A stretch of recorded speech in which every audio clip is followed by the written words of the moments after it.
Hey WhatsApp guys, this is me Lovejeet Arora. स्वागत है आप सभी बच्चों का आज की इस क्लास के अंदर। भाई सीएस के लिए चीजें हो रही हैं तो आईपी वाले बच्चे कैसे पीछे जो रह सकते हैं। बिल्कुल आईपी वाले बच्चों के लिए भी वही सेम सीरीज आएगी जो सीएस के लिए चल रही है, जिसका नाम है 5 to 10 मिनट्स में हम सारे वो इंपॉर्टेंट टॉपिक्स कवर करेंगे जो एग्जाम में आते हैं यार। सीएस का तो सिलेबस भी बड़ा वास्ट है, आपका तो सिलेबस ही चिंदी सा सिलेबस है, छुट्टू सा सिलेबस है। ऐसे नहीं कि सुबह शुरू करो तो शाम तक एकदम हम डबल ट्रिपल टाइम रिवीजन है जो कर लेंगे। इतना छोटा सा सिलेबस है आईपी का, घबराने की जरूरत नहीं है। आपने इससे पहले कोई चीज़ नहीं पढ़ी है, कोई फर्क ही नहीं पड़ता। बस अब मुझे एक ही चीज़ की जरूरत है, वो है आपकी डेडिकेशन। अगर आप कहते हो कि हम डेडिकेटेडली आपके साथ लगे हुए हैं चीज़ें करने के लिए, तो ये मेरी गारंटी है। आप पेपर पर लिख लो कि मुझे इतने नंबर चाहिए। यस, इस सीरीज में आपको सब कुछ है जो मिलने वाला है। 5 to 10 मिनट्स में हम लोग वो सारी इंपॉर्टेंट चीज़ें हैं जिसको कवर अप करेंगे। ऑल्दो मैं आपको बता दूं, आपको जल्दबाजी है सिलेबस कंप्लीट करने की, मैं समझ सकती हूँ, है ना। आईपी के लिए बच्चा बहुत बाद में जाकर के सोचता है। खैर देखो, आपने जब सोचा, वही सबसे बड़ी बात है ना, तो आप क्या करोगे, पॉडकास्ट पे आ जाओगे। आने के बाद क्या करोगे, इन्फॉर्मेटिव प्रैक्टिसेस के लेक्चर्स को देखना शुरू है जो कर दो। बिल्कुल आपका सिलेबस तसल्ली के साथ कंप्लीट है जो यहाँ पर होगा। अब बात करते हैं उन सारे टॉपिक्स की जो इंपॉर्टेंट है, उनको 5 से 10 मिनट में खत्म किया जा सकता है। हम बहुत मतलब ज्यादा लेक्चर्स ना देख करके बड़े बड़े वन शॉट में छोटे छोटे मतलब रिवाइज के तौर पर हम कंप्लीट करना चाहते हैं, तो ये सीरीज आपके लिए है। ठीक है, तो इसमें मैंने जितने मोटे टॉपिक हैं, जैसे क्रिएशन आएगा आपके पास में, चाहे सीरीज हो चाहे वो डेटा फ्रेम हो, तो ऐसे मैंने क्वेश्चन सारे के सारे ले रखे हैं। ठीक है, यहाँ से हम शुरुआत करते हैं और सीरीज को क्रिएट करना सीखते हैं। ये सारे तरीके हैं जिससे हम सीरीज को क्रिएट कर सकते हैं। ठीक है, तो ये एक बेसिक तरीका है जो कि मैंने लिस्ट के थ्रू बताया सीरीज को क्रिएट करना। ठीक है, तो इसके लिए हम चलते हैं सबसे पहले पाइचार्म के ऊपर। जैसे ही शब्द मेरे दिमाग में आ गया व्हाट एम्प्टी, तो सबसे पहले क्या करेंगे, pandas as PD. As you know that कि एज के बाद में एज एलियासिस है और ये पीडी एक नाम है, एक आइडेंटिफायर है। ठीक है, एक बार क्वेश्चन आता है पेपर में कि ये करेक्ट है या ये करेक्ट है, तो आप वो जो आइडेंटिफायर के रूल पढ़े थे ना कक्षा 11वीं में, कि कोई भी आइडेंटिफायर न्यूमेरिक से शुरू नहीं हो सकता, अंडरस्कोर के अलावा हम किसी और को दे नहीं सकते, वो सारे रूल्स यहाँ एप्लीकेबल होते हैं। ध्यान से सुनना, ये जो नाम है यहाँ पर कुछ भी नाम आ सकता है पीडी की जगह, शाहरुख, सलमान, कुछ भी। अब यहाँ पर क्या होगा कि मैं क्या दे सकती हूँ, छोटी एबीसीडी, बड़ी एबीसीडी, 0 to 9 में दे सकती हूँ। अंडरस्कोर है जो only underscore special symbol allowed है, जो ये है कि मैं 0 to 9 दे सकती हूँ, लेकिन मैं फर्स्ट पोजीशन पर नहीं दे सकती। मतलब I can give 1 here but I can't put 1 या कोई भी न्यूमेरिक नंबर फर्स्ट पोजीशन पर। ठीक है, ये चीज मुझे याद रखनी है। अब हम क्या करते हैं, सीरीज, और मैंने कहा पीडी डॉट सीरीज का एस बड़ा आएगा जब हम लिखते हैं। अधिकतर बच्चे हैं जो गलत करते हैं, प्लीज गलत मत करना। मैं बच्चों के मतलब जिन बच्चों को मैं पढ़ाती हूँ तो मैं नाम से बताऊंगी कि तू पेपर में एस छोटा ही लिख करके आएगा, क्योंकि मुझे पता है। अब मैं ये चैलेंज दे रही हूँ आपको कि आपको ये एक्सेप्ट करना है चैलेंज और एस बड़ा लिख करके आना है पेपर के अंदर। Okay, now print.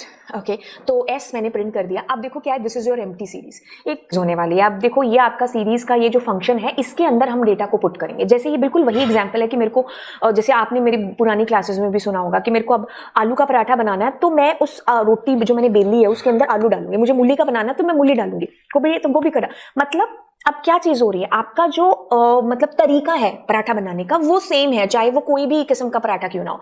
अब जो सीरीज क्रिएट करने का वे तरीका है ना, दैट इज सेम। अगर मुझे लिस्ट से क्रिएट करनी है अपनी सीरीज, तो पहले मेरे को लिस्ट क्रिएट करनी आनी चाहिए। ठीक है, तो ये मेरी लिस्ट हो गई, सुपर्ब। अब मैं इसका ऑब्जेक्ट इसमें डाल दूंगी तो ये लिस्ट से चीज क्रिएट हो गई।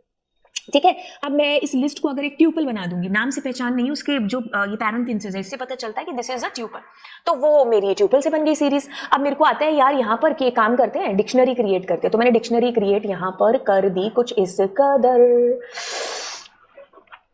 Okay, so this is your dictionary.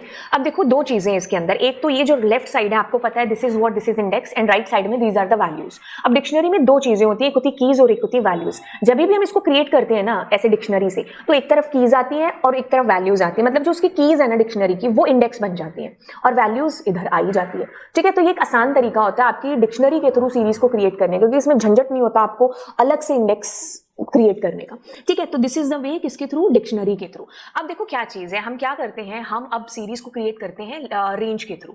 ठीक है, तो रेंज एक फंक्शन है। ठीक है, रेंज एक फंक्शन है, इसका काम है सिर्फ इंटीजर वैल्यूज के साथ काम करना। जैसे मान लीजिए मैं एक रेंज फंक्शन लेती हूँ और मैंने यहाँ लिखा 5, तो जैसे मैंने 5 लिखा ना, तो इट मीन्स ये 0 से लेकर के 4 तक की बात कर रहा है। मतलब इसमें initial value will be automatically 0 और एंड वैल्यू जो भी आपने नंबर दिया हुआ है। ठीक है, मैंने 5 रखा है तो ये टोटल 5 लेगा, 1 से लेकर के 4 तक की वैल्यू की बात करेगा, and it is going to be print like this. मतलब ये जो लेफ्ट साइड में दिख रहे हैं these are what indexes and these are ये राइट साइड वाली वैल्यूज है। तो मैंने बस ये दे दिया। अब आपको रेंज फंक्शन पता है क्या काम करता है, और जैसे मैंने लिखा 5 और कॉमा 11, अब this is the starting value, ये इनिशियल वैल्यू है। स्टार्ट कहां से होगा आपका, क्योंकि हमने इसको लूप में यूज कर रखा है, लेकिन अभी हम फिलहाल इसको सीरीज के अंदर ले रहे हैं। तो ये स्टार्टिंग कहां से है जो करने वाला है, this is going to be start from 5, और एंड कहां पर होगा, क्योंकि जो नंबर यहां एंड पर दिया है उससे एक ठीक कम, तो 5 से 10 तक आपकी वैल्यूज हैं जो प्रिंट होने वाली है कुछ इस कदर, और उसकी जो इंडेक्स है वो ऑटोमेटिकली आ जाएगा। ठीक है, ऑटोमेटिकली मतलब बाय डिफॉल्ट इंडेक्स क्या होते हैं आपके, जिनको आप पोजिशनल इंडेक्सेस कहते हो, 0 1 2 3 एंड सो ऑन। अब एक काम करते हैं, यहाँ पर मैंने मान लीजिए 21 डाल दिया, तो क्या होगा, ये 5 से 20 तक चलेगा। अब ऑटोमेटिकली आप देखोगे 5 के बाद 6 7 8 आ रहा है, मैं क्या कर रही हूँ यहाँ पर 4 दे देती हूँ, तो क्या होगा, 5 के बाद 6 नहीं आएगा, 4 स्टेप बाद वाली चीज आएगी, यानी कि 9 is going to be print, और 9 के बाद फिर उसके आगे 4 वाला, फिर उसके आगे 4 वाला, तो ये क्या होगा, ये स्टेप हो गया। तो ये तरीका हो गया रेंज के थ्रू हम वैल्यू दे रहे हैं। ठीक है, अब मैं क्या कर सकती हूँ, इसमें खुद की मर्जी से इंडेक्स भी है जो दे सकती हूँ, ये तो आपको वैसे मैंने पहले भी चीज है जो काफी बता रखी है और आपको पता भी है ना। तो मैंने कहा सी और डी, तो अब देखो क्या हो रहा है कि आपके पास ए बी सी डी ये इंडेक्सेस इस कदर आ रहे हैं, और इवन आप मैनुअली ऐसे ना देना चाहें तो आप ऐसे भी दे सकते हैं, जैसे मैंने रेंज यहां पर भी रख सकती हूँ, तो मेरे को पता है यहाँ 1 2 3 और 4 आएगा, तो मैं क्या करती हूँ, यहाँ पर मैंने रेंज दे दिया, जैसे मेरे को 1 से लेकर के 5 तक, यानी कि 1 से 5 तक की रेंज आपके पास आएगी, तो इंडेक्स की साइड 1 2 3 4 हो जाएगा, और वैल्यू की साइड ये जो आपने दे रखा है। तो रेंज को आप किसी भी साइड रख सकते हो, वैल्यू की साइड भी और इंडेक्स वाली साइड भी। अगर आपने कहीं ऐसा लिखा हुआ देखा है ना, डेटा इज इक्वल टू, तो वो भी सही है, तो ये भी आपका एग्जीक्यूट करेगा। ठीक है, इसमें कोई दिक्कत नहीं है कि डेटा लिखा है या नहीं लिखा है, ऑल्दो अगर आप इस इंडेक्स को भी रहने देते हो ना तो भी कोई दिक्कत नहीं है, that is also treating same, got it. ठीक है, तो अब मेरे को क्या चीज समझ में आती है, रेंज फंक्शन से मैं कैसे क्रिएट कर सकती हूँ। इसमें थोड़ा ध्यान ये रखना है कि जैसे मान लो मैं इसकी रेंज 6 कर दूंगी, तो अब क्या हो जाएगा, इंडेक्स ज्यादा हो गई और वैल्यू कम हो गई, तो जब ऐसा मिसमैच हो तो हमें एक एरर आती है जिसका नाम होता है वैल्यू एरर। ठीक है, तो हमने घर पे जितने मेहमान बुलाए हैं उतनी कुर्सियां हमारे पास होनी चाहिए, तो जो हमारी डेटा है और जो हमारी इंडेक्स है उनका मिसमैच नहीं होना चाहिए। So this was the creation through the range function. अब नंपाई के थ्रू कैसे कर सकते हैं, तो मैंने कहा यहां पर इंपोर्ट, और मैंने नंपाई को इंपोर्ट कर लिया एज एनपी, वही चीज आप एनपी नाम कुछ भी दे सकते हो, यहां पर शाहरुख सलमान। अब मैंने क्या कहा, a is equal to NP dot array. ठीक है, तो मैंने एरे क्रिएट है जो यहां पर किया। अब देखो एरे जब क्रिएट करते हैं तो उसको भी किसी के थ्रू क्रिएट करना पड़ता है। लेट सपोज कि एरे को मैंने लिस्ट के थ्रू क्रिएट कर लिया, अब मैं इस एरे का ऑब्जेक्ट इसमें डालूंगी, वही चीज ना कि अब मैंने आटे में क्या डाल दिया, उसमें जो बेली हुई रोटी थी मैंने मूली डाल दी, तो मूली का पराठा बन गया है ना। तो अब मैं इसको एग्जीक्यूट करूंगी तो वैल्यू एरर आ रही है, रीजन क्या है, यहाँ मिसमैच हो रहा है। ठीक है, तो मेरे को 4 वैल्यू के लिए what I need to do, यहां पर 1 2 3 5 लिखना पड़ेगा। ठीक है, तो यस, अब इस तरफ मेरे इंडेक्स आ रहे हैं और इस तरफ वैल्यू। अगर मैं इस रेंज को हटा भी दूं तो आपका कंफ्यूजन सारा क्लियर हो जाएगा कि रेंज फंक्शन इंडेक्स का काम कर रहे हैं, और अब मैंने जब इंडेक्स हटा दिए हैं तो जो हमारे बाय डिफॉल्ट पोजिशनल इंडेक्सेस हैं वो आ रहे हैं। तो आपको चीज समझ में आई कैसे हमने जो है एरे के थ्रू क्रिएशन कर लिया। अब एरे में ना एक अरेंज करके फंक्शन भी है जिसको कई लोग ए रेंज भी बोल देते हैं, है ना। तो यहाँ पर अरेंज फंक्शन भी है, ये बिल्कुल वैसे काम करता है जैसे रेंज करता है, बट रेंज में ना सिर्फ हम इंटीजर डेटा दे सकते हैं, बट अरेंज में हम जो फ्लोट डेटा है वो भी हम दे सकते हैं। जैसे मैंने लिखा 5, तो रेंज कैसे काम कर रहा था, 0 1 2 3 4, तो वैसे ही यहां पर भी आपका डेटा है जो 0 1 2 3 4 तक है जो आएगा। ठीक है, बट इसमें काम हो सकता है कि मैं न्यूमेरिक डेटा भी है जो मतलब न्यूमेरिक का मतलब है सॉरी फ्लोट डेटा भी है जो दे सकती हूँ। ठीक है, तो इस तरीके से वो 0 से स्टार्ट होकर के ऑटोमेटिकली आपको डेटा है जो देगा। और आपको पता है कि सीरीज इज होमोजीनियस, तो उसका जो डेटा टाइप है वो सेम है जो रहने वाला है, मतलब फ्लोट है तो फ्लोट, इंटीजर है तो इंटीजर। एक भी वैल्यू फ्लोट होगी तो सब फ्लोट हो जाएंगे, एक भी वैल्यू ऑब्जेक्ट हो गया यानी कि हमारा स्ट्रिंग हो गया तो सब स्ट्रिंग में कन्वर्ट हो जाएंगे, है ना। तो ये ए रेंज के थ्रू आपका क्रिएशन है जो हो गया। तो मैं झटके पटके से सारी चीजें समझा दूं आपको।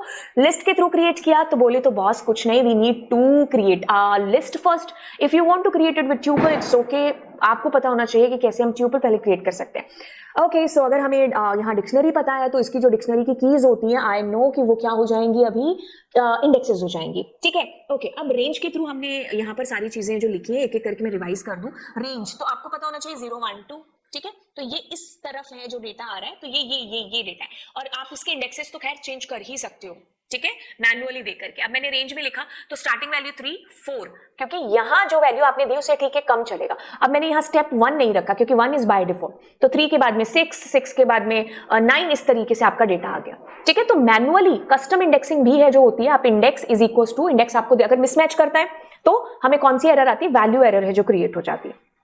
अब स्केलर वैल्यू वाला, ये मैंने अभी प्रैक्टिकल बताया नहीं, बट हाँ आप एक सिंगल वैल्यू दे रहे हो तो जितने भी इंडेक्स है उनके साथ सेम डेटा है जो आपका आ जाएगा, तो ऐसे को स्केलर वैल्यू कहते हैं। नमपाई के through I told you about array function and arrange function, तो ये मैंने 5 दिया है तो ये रेंज की तरह काम करेगा, 1 से लेके 4 तक काम करेगा, बस इसमें फ्लोट का डेटा है, चाहे स्टेप हो चाहे एंड हो हम दे सकते हैं, ठीक है। बाकी मैंने इसको पहले लिस्ट से क्रिएट कर लिया, एरे को, इसके ऑब्जेक्ट को पास आउट कर दिया, that's it, it's creation through this. अब अगली क्लास में आपको मिलते हैं और बात करते हैं एट्रीब्यूट के बारे में। ये क्लास थोड़ी सी बड़ी हो सकती है because this was your first class, but आगे की क्लास में हम ट्राई करेंगे 5 से 10 मिनट में सारे टॉपिक्स को कंप्लीट करने का। अगर आपको लगता है कि ऐसा टॉपिक जो आपको मुझसे पढ़ना है तो आप कमेंट सेक्शन किसके लिए भाई और दोस्तों के साथ में शेयर करो यार, इतनी मेहनत आप भी लोगों के लिए जो हो रही है। चलिए फिर मिलते हैं आपसे, बाय बाय ऑल।